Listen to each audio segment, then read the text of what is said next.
The morning begins quietly, the streets washed in soft overcast light.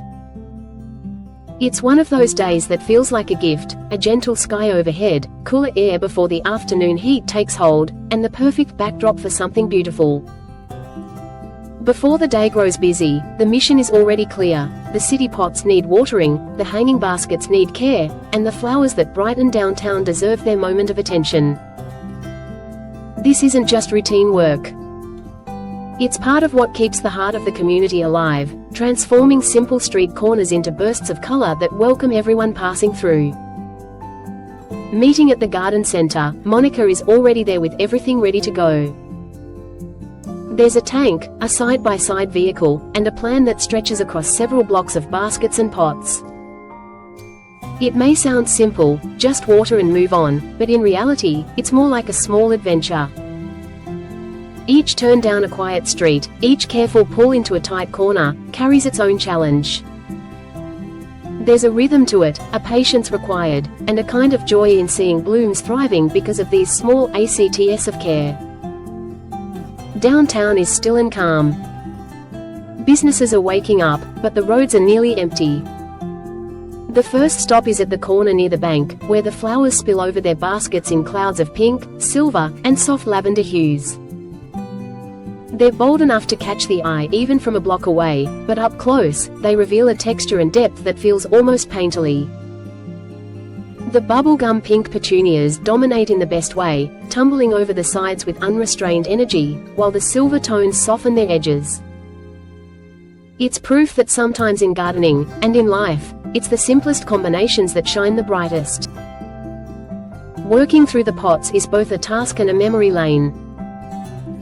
There's talk about how this project began years ago, when watering was a solo job, every single day of the season, without a break for holidays or weekends. Those early years were exhausting, but they also built something meaningful. A grant made it possible to start, but what really sustained it was determination, the belief that flowers could transform a downtown, that beauty has a way of inviting people in.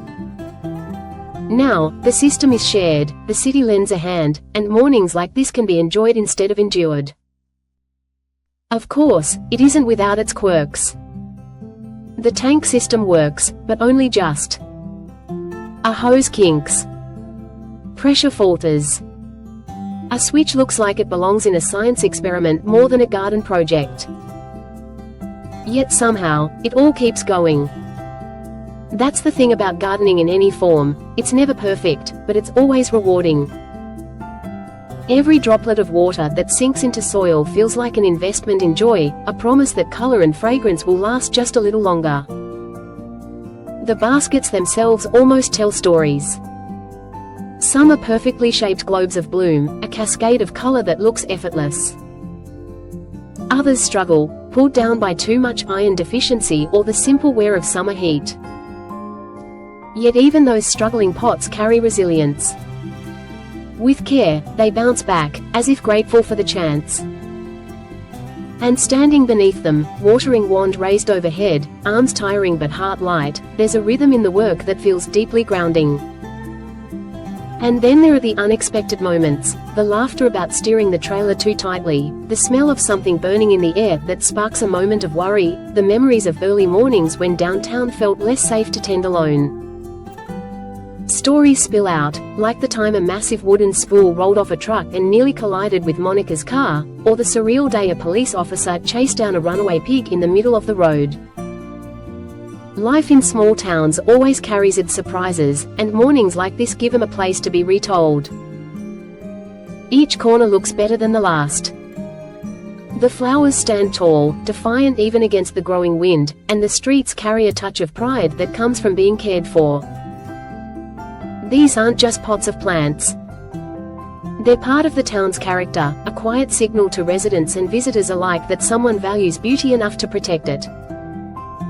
As the final gallons of water drain from the tank, there's relief. It was just enough to finish.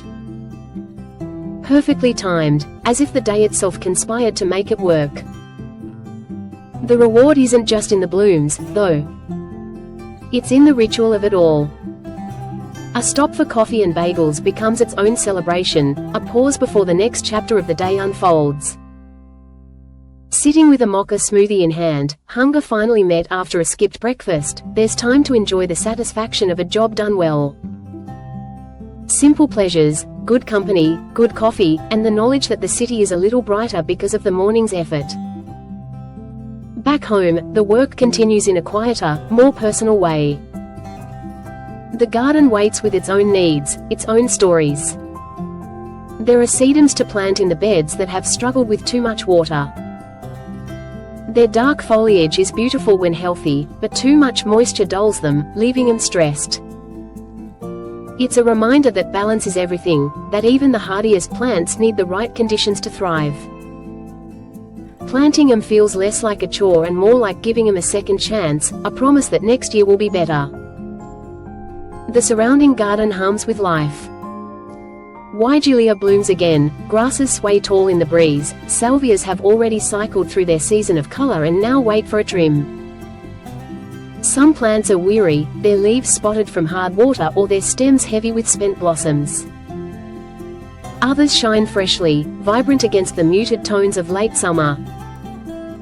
Together, they form a living tapestry, a reminder that gardens are always in motion, never static, always evolving. Among the perennials, each new sedum slips into place. Their dusky tones contrast beautifully with lighter blossoms nearby, grounding the space and adding weight where it's needed. They're hardy plants, capable of spreading wide and anchoring a bed for years to come. And as the soil closes back around their roots, there's a sense of quiet satisfaction. They look as though they belong, as though they were always meant to be there. Children's laughter cuts across the garden. They run with energy, chasing after chickens that have decided to make an escape. It's chaos for a moment, wings flapping, little feet scattering in every direction, but soon they're corralled, tucked back where they belong.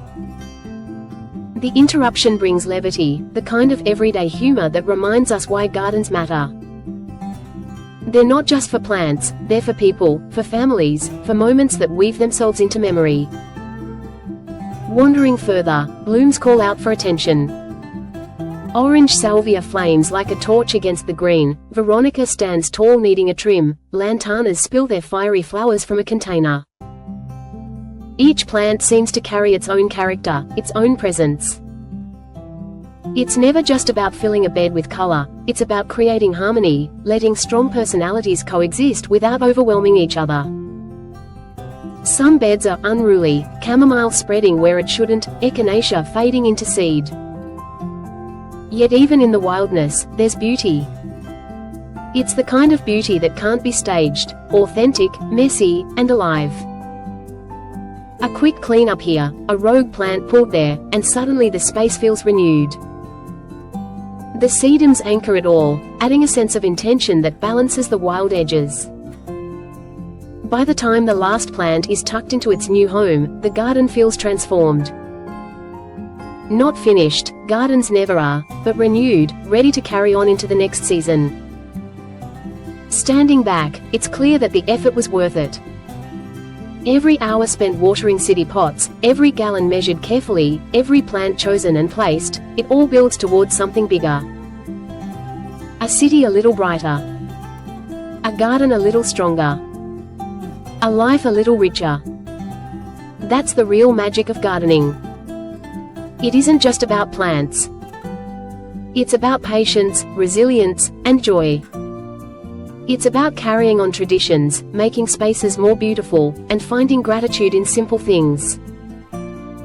From the busiest downtown corner to the quietest backyard bed, every flower tells a story, every harvest a reminder that life thrives when it's cared for. And as the day winds down, with the clouds still holding back the sun, there's a quiet contentment. The city blooms. The garden blooms. And life, in its own messy, beautiful way, keeps blooming too.